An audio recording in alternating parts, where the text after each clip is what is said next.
Hi, and welcome to episode 250 of the Untethered podcast. Today we have Marie Cannon joining us. Marie is a North Carolina licensed speech-language pathologist with a graduate degree in speech-language pathology from the University of North Carolina, Greensboro. She also possesses the National Accreditation Certificate of Clinical Competency from the American Speech and Hearing Association.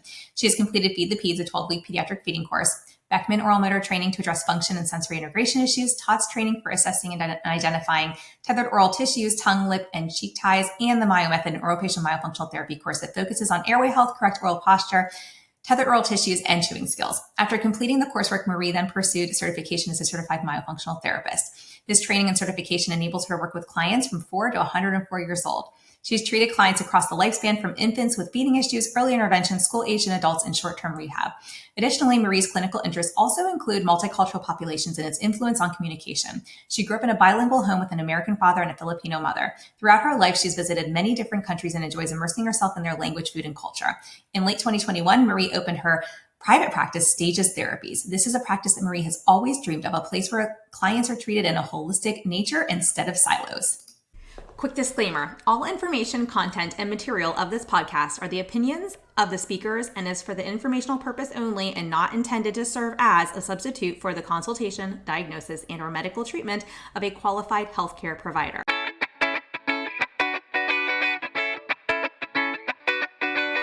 Welcome to the Untethered podcast. I am your host, Hallie Bulkin. I'm a certified myofunctional therapist, feeding specialist, podcaster, business owner, and mentor. This podcast is all about getting your questions answered and collaborating with colleagues to bring you the most up-to-date information in the orofacial myofunctional therapy, airway, tethered oral tissue, and pediatric feeding therapy space. If you're new here, I challenge you to keep an open mind and join my mission to spread this message far and wide. If you've been around since June 2019, thanks for being a loyal listener. As we jump into today's episode, remember to listen with correct oral rest posture. Tongue up, lips closed, teeth apart, breathe through your nose. Let's get started.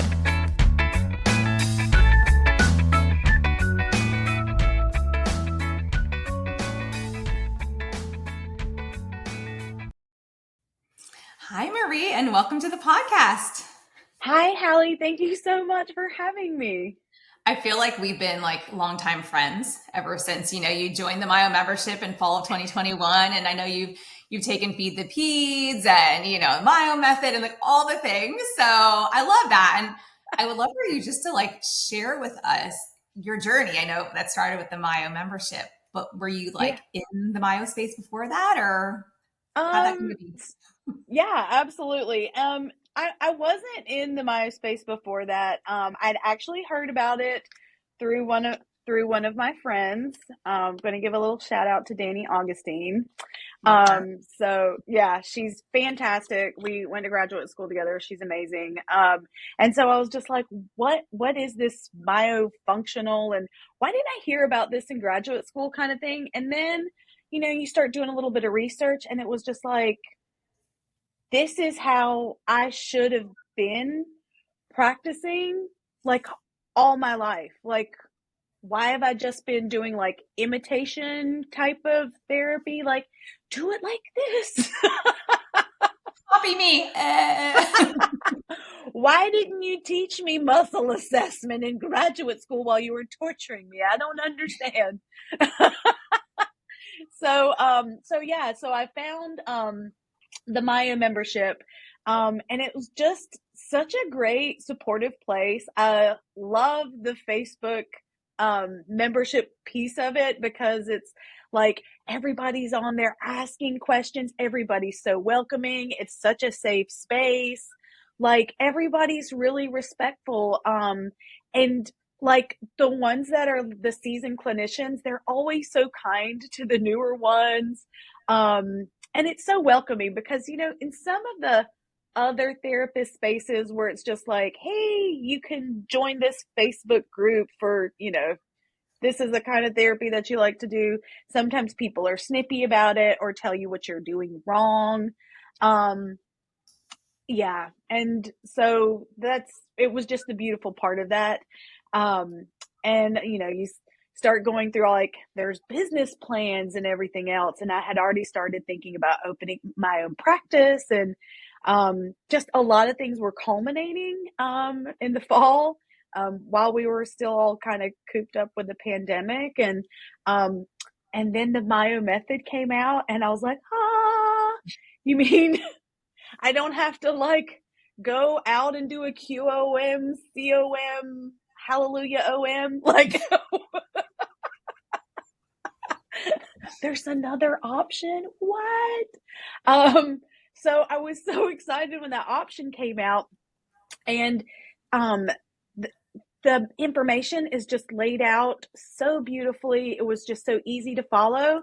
And when I tell you, you were my best friend, you were my best friend. All right. I had, how old was my daughter then? She was like 13 months maybe at the time. Maybe she was 12 months. It was in that range. And so like I watched those videos while I was folding laundry, when I wash dish, like all the tasks I don't want to do because like I'm not doing, I'm not enriching myself as I'm doing these tasks. Um, Motivated me to wash dishes. So thank you for motivating me to wash dishes and fold laundry. Um, Only I can motivate myself to do the same thing. I would I be love so it. pumped up I because, love and it. plus you get to see your progress, right? So you're like, oh yeah, let me do this, and hold on, I was a little too interested in folding these corner sheets on this, so let me rewind it, and in between naps, I mean, all those different things. So it was just so fantastic. And I just felt really empowered. Um, Even more so to be like, I really do want to open up my own practice and kind of, yeah, and just kind of do things the way that I want to do it. Like have my own patients and, and do billing the way that I want to do it. And like, not, I don't know, not be tethered with the stress of, you have to work this schedule and you have to be here then because these are the needs that we have. And because I do have a small boutique practice, I would say that my patients are definitely more like good friends. And I definitely attract a lot of a similar holistic mindset, which is leading me to something that I need to do as a thank you, like um, for my patients. I come from a business background, so I want to say clients. I want to say thank you for my clients. So I want to do like a thank you, like a picnic get together type thing. Unfortunately, it's getting cold right now, but it is what it is. But just so that I can get all of these moms and dads together that all have this similar mindset and they've all been through traumatic things with other doctors offices. I'm not a doctor. With their doctors, with other healthcare providers, where they weren't really listening to them, or they were kind of like poo-pooing what they were saying, like, oh, they don't need that. Why would you want to put your child through that? So thank you for that. I consider myself a follower of Hallie. I'm a Hallower. I follow all things Hallie. Oh my gosh, you were too much. But I'm serious because I am because I have had other careers, I am extremely grateful for the opportunities that this career field has given me. And I'm trying not to get emotional, but I'm one of those sappy people. And it has given me the ability to connect with my patients, which is something I've always liked. I've always enjoyed connecting with people. I've always enjoyed helping people. And the beauty of watching their progress Mm-hmm. is, I mean, I'm a junkie for that type of stuff. Like when my family send me videos from Thanksgiving, they were stressed out about Thanksgiving. What is my kid gonna eat on Thanksgiving? And they send me videos. They're like, look, we ate cheesecake. We put salsa on our steak. They wouldn't even eat spaghetti sauce. Now they eat spaghetti. I mean, just they're drinking. Holy cow. We don't need a G-tube anymore. Gosh. And Yeah, they're talking. I mean, it's just it's incredible. y'all, it's the best thing ever. I've always said there's like two sides to it, right? It's like one side is a little self-serving in that it's feeding, but there has to be that energetic exchange, right? There has to be like, you got to love what you do. You got to be passionate about it. And it's got to fill your cup just as much as you're filling the cup of your patients and their families and caregivers, because that's when you have the most success in therapy. That's when all these beautiful things start to happen. And I think that's also being super keyed in to who your patients and their families are. You know, if you're not, then what are you even doing in this field? I have no idea, because I tell my families all the time, I'm like, look, I see you for a small sliver in time. I get a tiny snippet. You are their therapist. You know your child the best. You're with them all the time. I want you to feel empowered and have the tools that you need to feel confident. Yeah. And I do something that I know maybe probably a lot of people don't do, but I text with my families like all the time, especially because like I treat babies and everything like that. Dude, those moms are stressed out. You Yeah. know, who are they going to turn to? And it's not like I'm going to have them forever. I'm not going to lie. Some I probably am going to have forever because we wind up being friends. And everything. And what a beautiful thing that is too. Like what a blessing that is.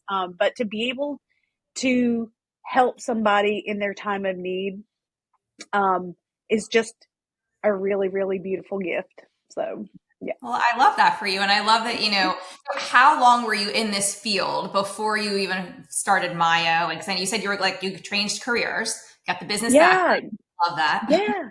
Yeah, absolutely. Yeah. I guess I'd been a speech therapist for about 5 years. Okay. At that point, yeah, maybe about 5 years. And I had done, when I got out of graduate school, I did private practice. I went straight into a position where they did feeding and they did the feeding training on site and all that kind of stuff. And I was so gung ho for it. And I was driving around a lot, and which was good in a way because we moved to a different part of our state that I didn't grow up in. So I got to know all the back roads. I feel like a local, even though their barbecue is different in this part of the state. That's okay. We won't hold it against y'all. But so I got to learn a lot of the nuances and dig down in the cultures, because I'm also a culture junkie. Like, I'm big on meeting people where they are, and the more information and knowledge that I have about their culture, the better they're going to feel being with me. They're going to feel safe, because it's like, oh, something about this, that's going to, so you seem familiar. Right. Right. They'll So trust you yeah. more. They'll trust you. And they'll Yeah. also know that you're not just trying to push your agenda, that Yeah. you understand like why they're there, and that even if it's something that maybe you don't fully understand, you've done some research or some due diligence in a sense. And in the sense that, hey, here's what I do know, but I would love to hear from you. Like, how does this look in your family? How does this work with your, and your, because that's going to look different from one family to the next, which I'm sure you know and appreciate. And so I feel like there's such big conversations around being like a culturally responsive clinician right now. And I don't think that any of us can truly be, educated on every single culture out there. That's never going to happen, because what culture means to one family is going to be different than the next, even when they come from the quote unquote same cultural background. Right. Yes. So, and you're not, I'm not an expert in this space. I've just been I've basically been, diving further in with putting up some DEI courses and things in our field, and the various avenues with various speakers and everything. Which are very fantastic DEI courses, by the way. So thank you very much for that. Yeah. Really, really appreciate that. Yeah, absolutely. But I think it just goes to show that like we have a responsibility as healthcare professionals to dive into this and really just understand, like, not just because this has become like the in thing right now. I've always asked families, what foods do you want your child to eat? Are there certain things that you prefer I not discuss or talk about? Like, if I'm talking to a family who keeps kosher, I'm not going to talk about pig bacon and ham and stuff like that. But if I'm talking to a family who that's all they eat, like, I need to know these things, right? And so I just bring up, kosher being a Jew. I grew up in a kosher household. I don't keep kosher now. But even that, right? All the differences in what that means from one family to another is very different Oh, sometimes. So, absolutely. I have some great Jewish friends because the area that I grew up in, we have a huge Jewish community, and Jewish schools and everything. And I forget. And I'm going to tell you why I forget. Because number one, I'm Southern and we eat a lot of pork. All right. So number one. Number two, I'm half Filipino. Guess what? They eat a lot of pork. yeah. So I forget.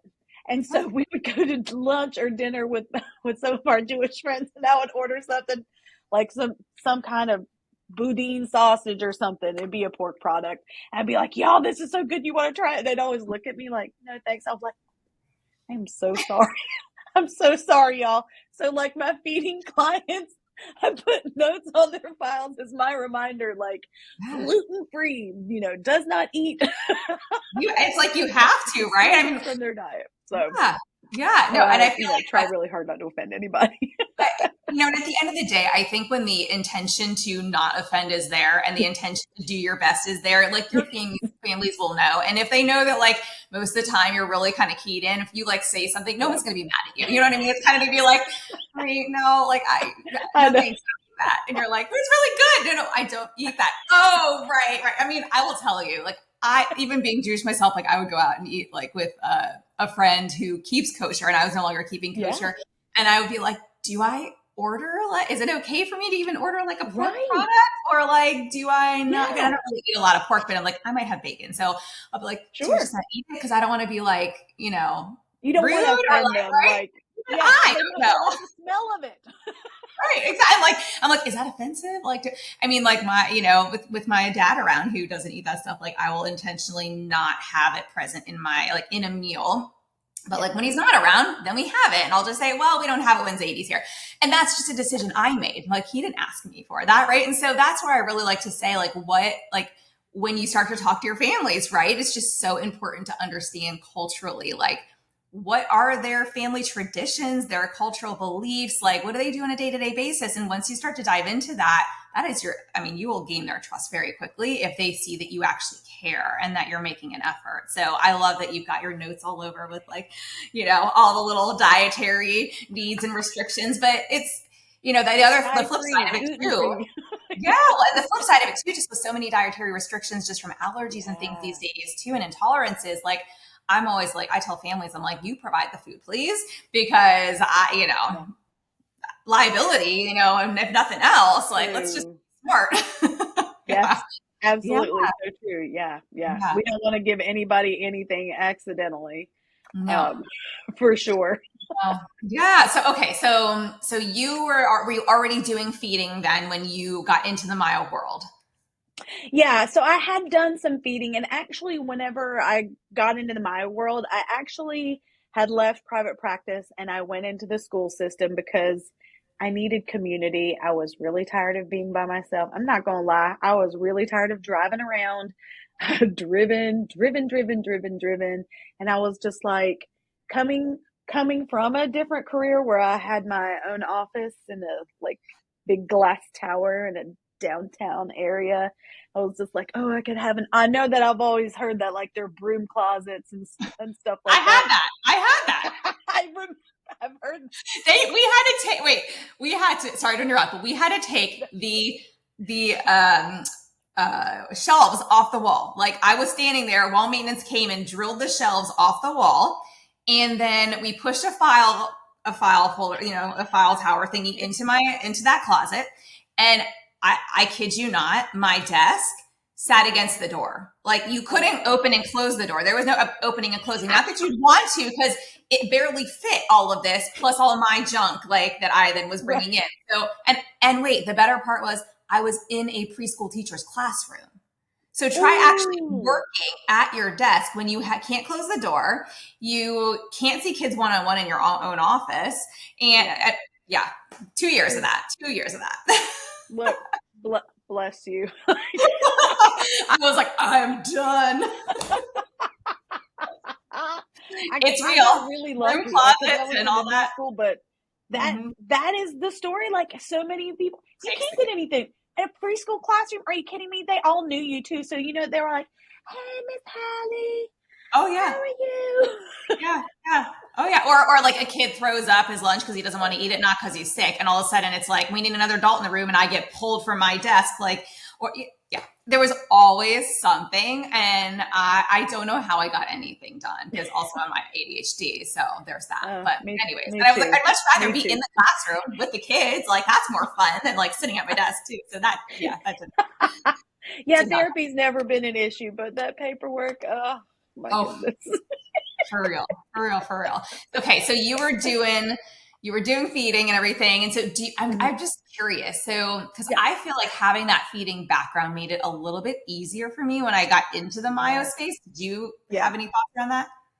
Yeah, it definitely made it a lot easier. And because I had been in the school system and hadn't been doing much feeding, I mean, you get rusty, we have language attrition, we have information attrition. And so I'd gotten a little rusty, and then I was just like, it's all coming back. Like my brain is going down to the basement. And I was just like, yeah, I feel really good about treating adults, like, which is something I've always kind of, been shied away from. It's still, I do treat adults. It's still not as fun for me as it is for children. Like, because I guess for kids, it's okay for you to be funny and then you can play around and stuff. With adults, it's kind of like, you can't have my funny face for you. I'm going to go in here and do a little cheek massage and, that kind of thing.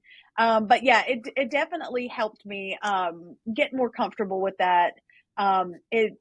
It helped the information integrate a lot faster.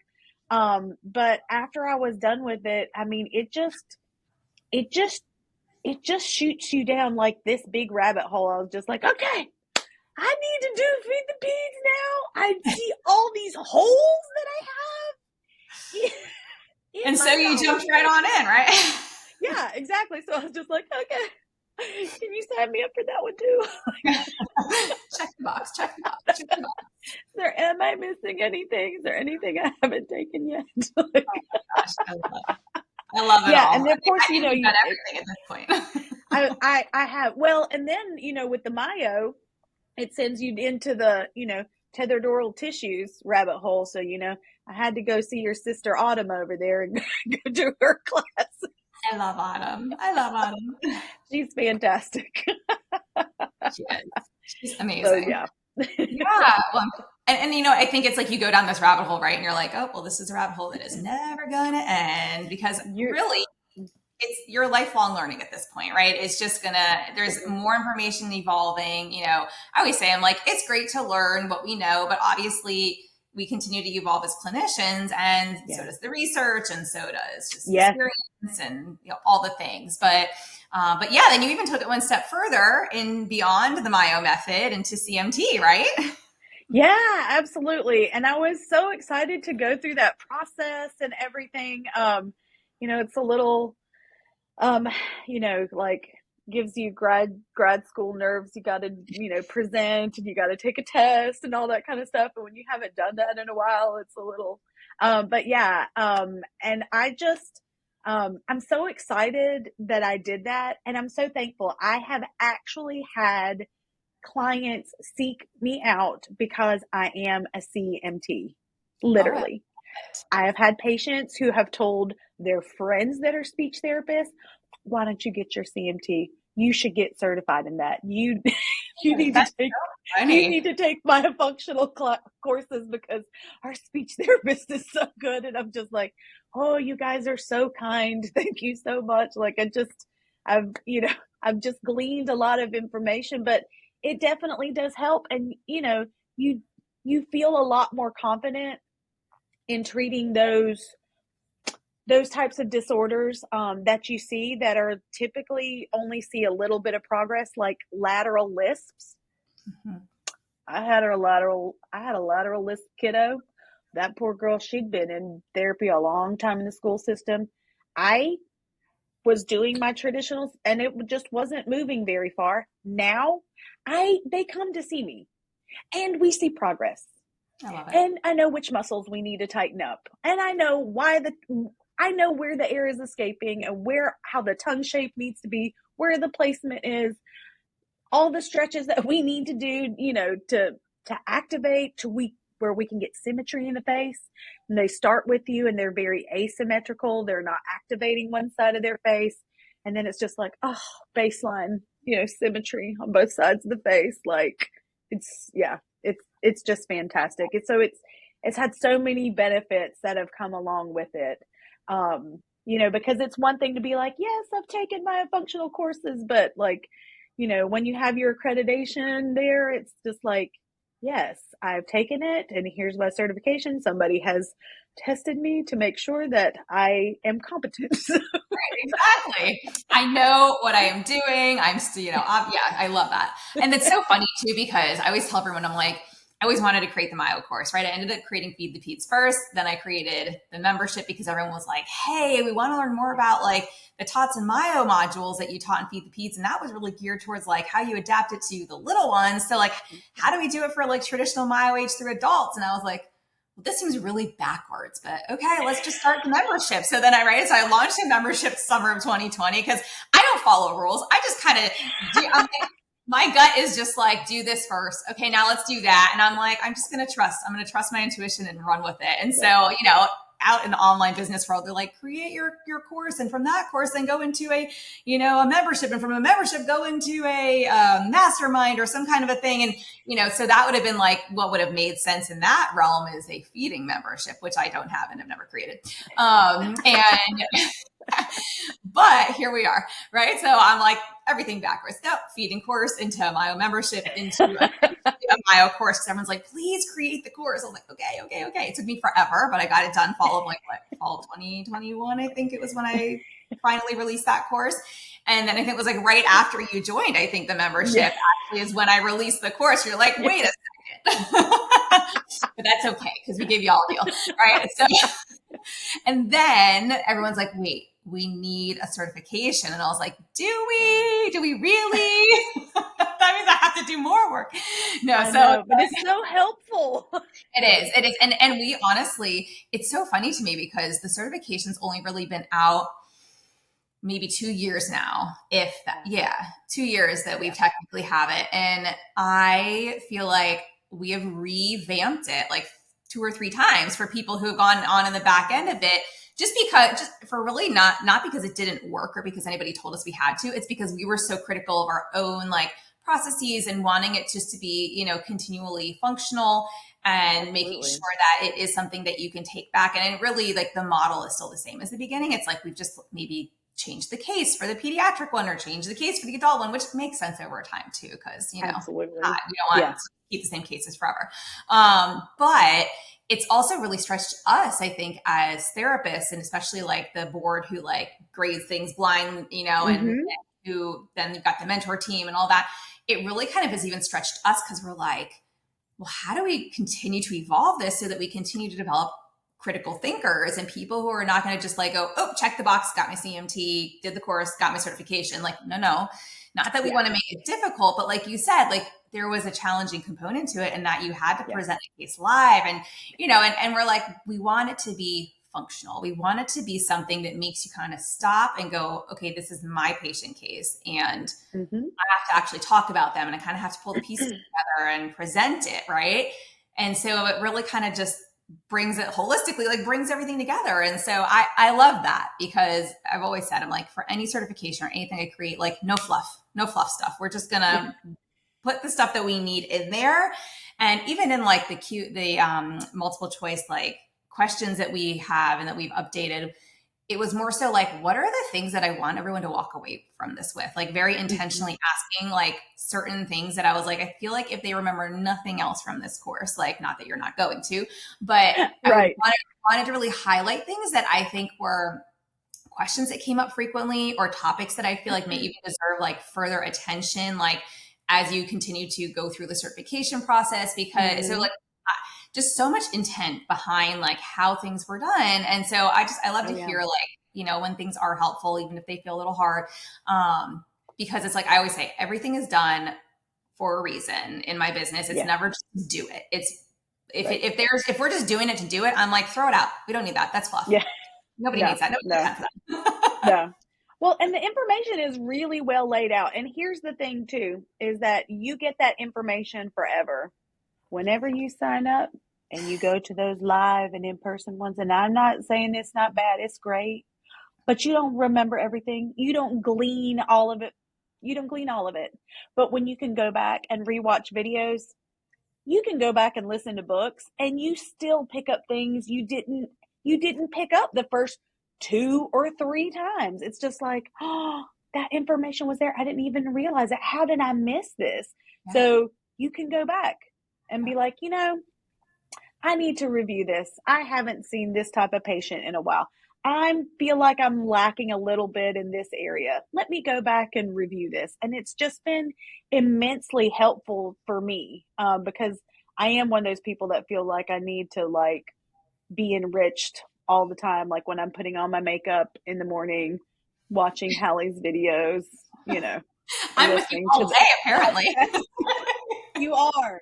You're not sick of me yet? Work with me. No. I'm mad we don't live closer together. Right? Well, come visit. Come on over. I love that. I love it. I love all of it. So I'm just like, because you've literally done everything. Like you've done Feed the Peds, the Myo Method, the CMT, the Myo membership. You've done it all. But I really love what you share too, because with my courses, not the membership, but with the courses, you do get that ongoing access when you invest in one of my courses. And I've had other people tell me the same thing that you said. I have gone back and watched this section of the course because I got a patient that maybe it wasn't relevant before, or maybe I just needed to brush up on something. And like from my clinical skill standpoint, I just felt like I needed to watch something again. And I was like, I was like, that's why I gave it in my brain, being a person, being a neurodivergent person. I share the same sentiments. Like I would go to a course and be like, wow, that was a really great course, and in person. And I try to take all my notes, and I don't know what this pattern is with me, but I would flip over to the back of either the folder or the notes every single time. And like, as the speaker speaking, the teacher's teaching, I'm writing down ideas for some patients. Usually it's about 3. I usually get ideas for about 3 patients. I don't know why that magic number is always the number I get. But then I go and do it and I'm like, okay, now what?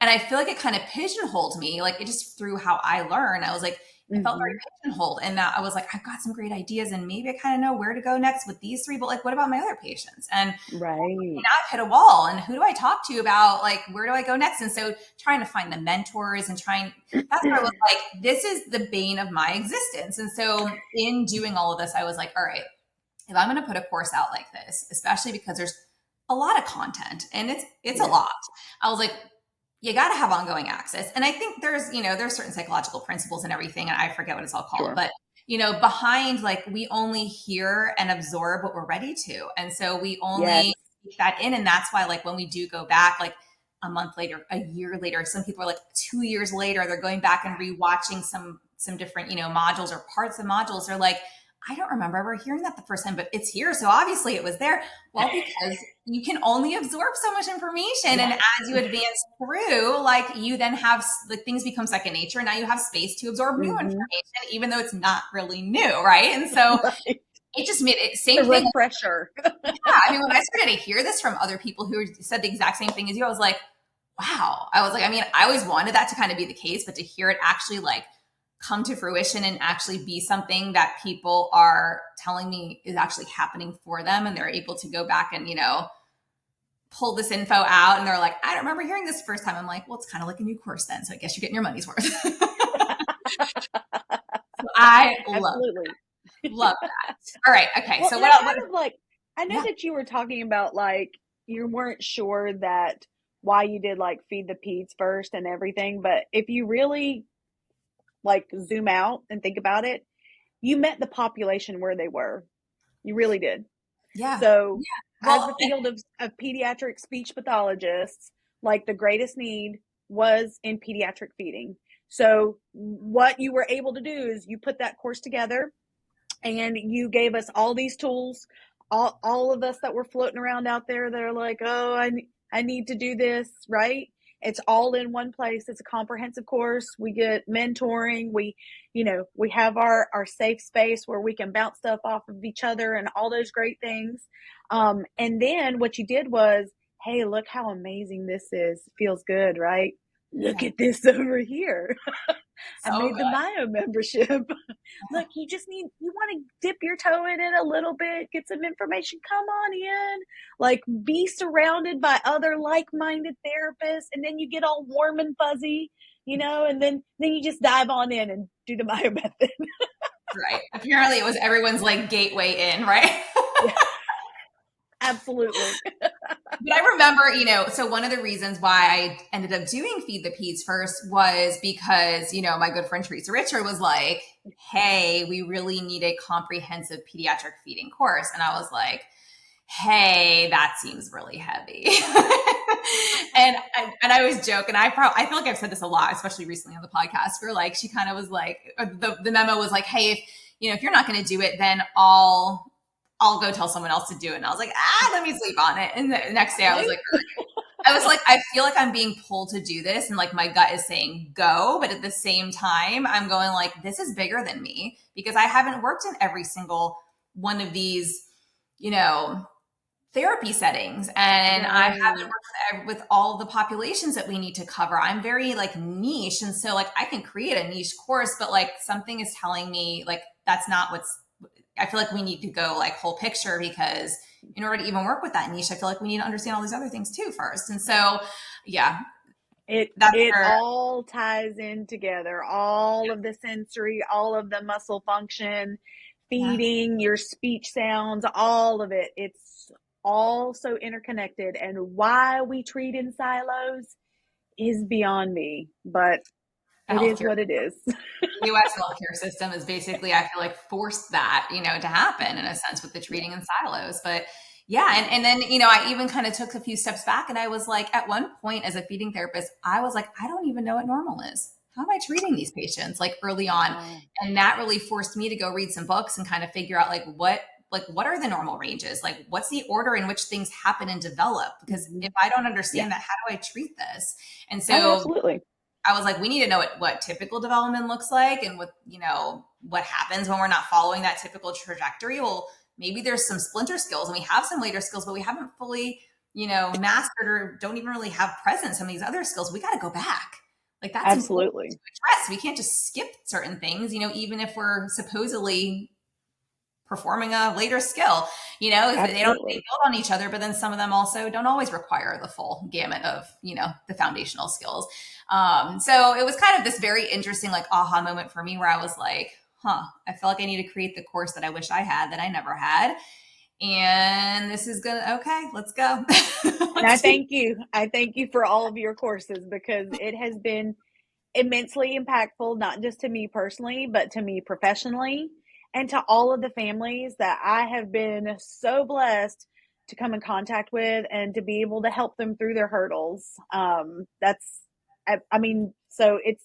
You've created a ripple effect throughout the SLP universe. So, like I said, I know I always tell you thank you, but I'm really, really thankful for all of the information and just, that it was given in a way that was digestible, that you did include a business aspect into it. What? I'm like, y'all, the Mayo membership, y'all, they give you business tips on how to go into doctor's offices. If you want to solicit them, go in.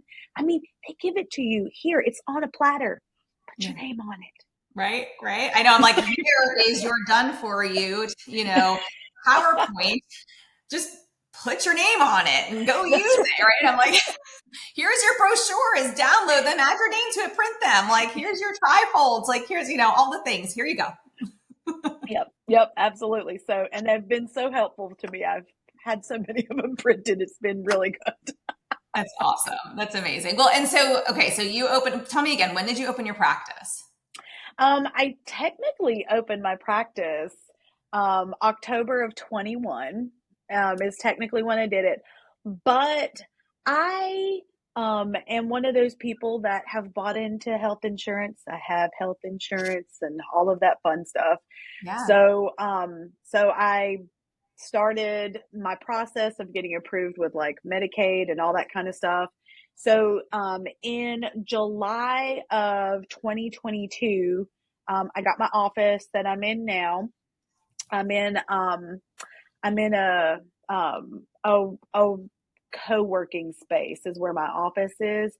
So we've got a lot of different businesses. I'm the only therapist here. I'm also the only one that brings small children in the building. Makes lots of noise. Baby's crying. It's coming from my office. My husband literally had a meeting downstairs one day with the building owner. And when I saw him that evening at home, he said, "Was there a baby crying in your office?" And I was like, mm-hmm. He was mad. Didn't want to eat. Like, he was like, "Yeah, we had a meeting with a developer in the conference room underneath your office." I was like, "Oh yeah." Oops. Oops, like, sorry. yeah, that's exactly it. So it's really good that it's a space that I can handle. And I went through the process of like getting a network with insurance companies and all that kind of fun stuff. So I moved into this space in July and really started like getting a lot of clients and stuff about like October. And then do y'all know that we have that end of the year rush, right? Where everybody's like, "I've maxed out my insurance. They're going to pay for everything. I met my deductible. Can I get it?" Whatever, Phil, like, "I need this for my kids." So then everybody who's coming into your office at the end of the year when I'm like, shouldn't y'all be Christmas shopping or holiday shop or something? Aren't you going on vacation? What are you doing here? Yeah. Why are y'all over here? Don't y'all know I got to do stuff at home too? I got to decorate.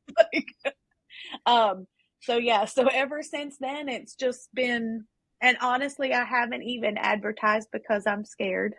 Oh. I'm scared. I get referrals from doctors' offices just because they see my evaluations come through.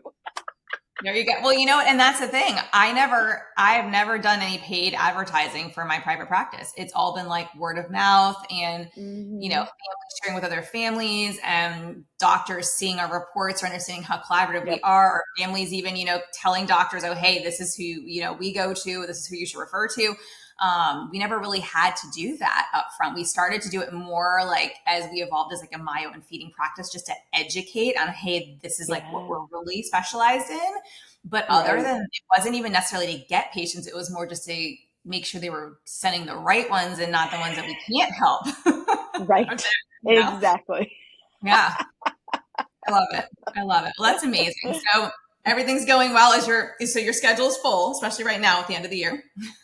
Yeah. My schedule is as full as I want it to be, as full as I can handle it. And it's, and because I guess because I am able to keep such a tight rein on things, you know, like I said, like everybody, we're almost like a family here. We're like really good friends or cousins. Like I said, we all are all bouncing information and stuff off each other. And, you know, and I have patients who are like, "Hey, I'm having like this issue." So I'll go to somebody else. I'll be like, "Who did you see were you guys having issues with that?" And so it's just, even within, like, everybody is so collaborative and like, you know, sharing information and everything. But yeah, it's just, it's just been really easy too for like whenever my daughter has a field trip, you know, I'll be like, "Hey, got a field trip. I need to cancel, or we can reschedule for this." Everybody's very understanding. They know that I'm a mom, and that I have a toddler, and, you know, so it's just been, it's been perfect. But I will tell you what the difficult part is. Here's the hard part. I don't know which way I want to grow my practice yet. I don't know. I have so many directions I feel like I could go in, that I don't know which way, and it's been a little paralyzing. So that overwhelm, you know, the overwhelm kind of freezes you in your boot. You know, it's like, oh yes. Then I turn into the ostrich and I'm like, "Oh, I'm going to go do this over here because this looks good and satisfying and I can see results quickly from it. It's good." I know that But well. I say the overwhelm is my kryptonite. Overwhelm is my kryptonite. And anytime I start to feel overwhelmed, I will get out a piece of paper and pen. I just write down everything that's on my brain.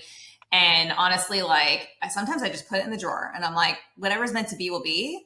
And I try to just pick one thing that I feel like would be the best thing to do right now from like everything I wrote down and focus on that. And it's so funny because sometimes I come back and I'm like, what? Like, I'm like, oh, wow, I did like 3 of the 5 things I wrote down. And then the other 2, I'm like, why did I ever think that would be a good idea?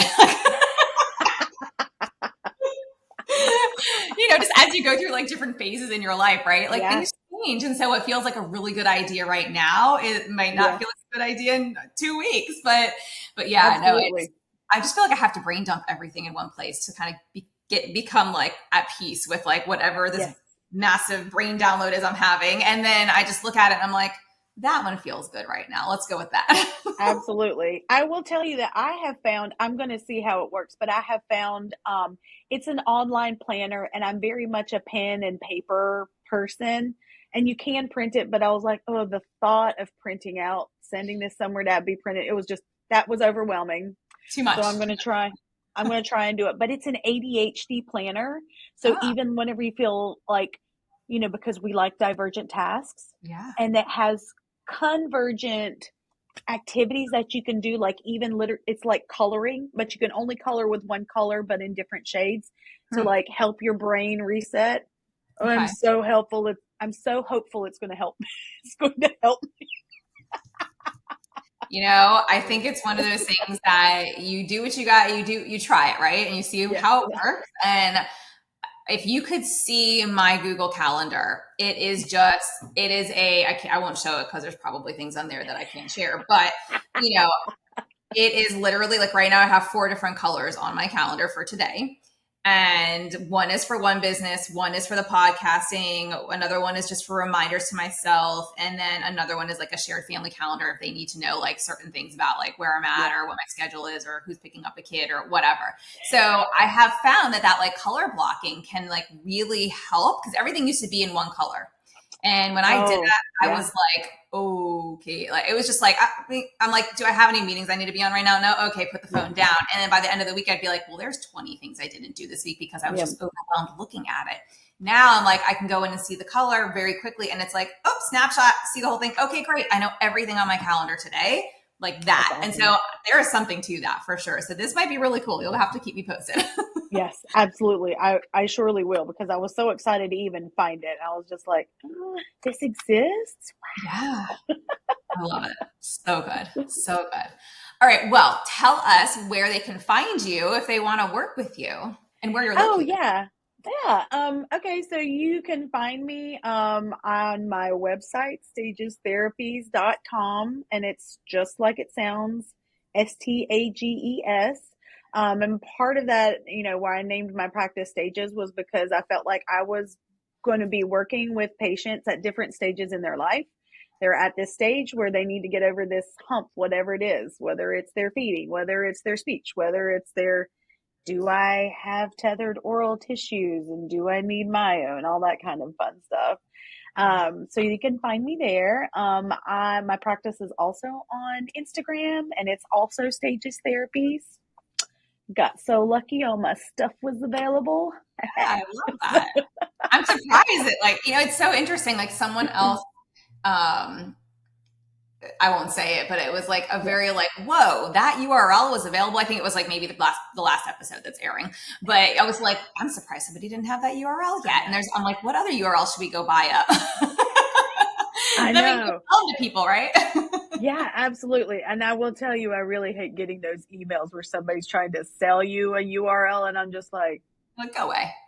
I know. No, I'm not interested. And that's not helpful at all. And if I wanted it, I would have already applied for it. Like exactly. You never, there was one URL that I did want, and I did pay like one of the platforms, I don't know, $75 for them to try and get it for me because it was hosted by them too. And it's like the platform where I get all my URLs through. And yeah, no, not only did they fail 100% at getting it. Like I barely even heard back from them. And I was like, this is like what a scam. Like just what a scam. Yeah. Yeah. Never. And I was like, for $75, that was good. Well, no, that's just a service to try and get them to communicate with them to then buy it for like another fee. And yeah, anyways, I was like, Yeah. all right, well, that was a one and done wasted experience. Yeah. Well, it's going to be wasted for them too because nobody's going to pay for it. So, it'll Yep. eventually expire and come up. Yep. Yep. I was like, oh my God. I don't even, and you look at it, right? And they're not in use. It's not like somebody's using them. So anywho, all right. Well, this has been amazing. I know we covered so much, but we'll connect again later. Thank you so much for joining me today, Marie. This has been an absolute pleasure having you here. Thank you. Thank you for having me. Thank you for all that you've done for our space. Oh, look at that. Woo. That's one of those new things they integrated in the systems, right? You do hand motions and things pop up. It's always a pleasant surprise when that happens. But just thank you so much just for all that you've done, all the impact, because you just really, really have impact, just the greater good. And I'm so grateful. I really, really am. So thank you for all of your hard work. Thank you. And thank you for being a part of the community. I mean, it's like, I can put all this out there, but if we don't have the community to be, to join the forces, if you will, what good is it for? So thank you for being for trusting me and everybody that's part of the programs and the team and everything on this end, because we appreciate you. So good. Thank you. Thank you. Thanks for listening to this podcast. If you found value in this episode and want to hear more of these MyoTots airway and feeding related episodes, be sure to leave a review on Apple Podcasts and share this episode on your social media platforms. You can access free resources and all I offer at HallieBalkin.com or pop over to @HallieBalkin on Instagram to get all the latest updates.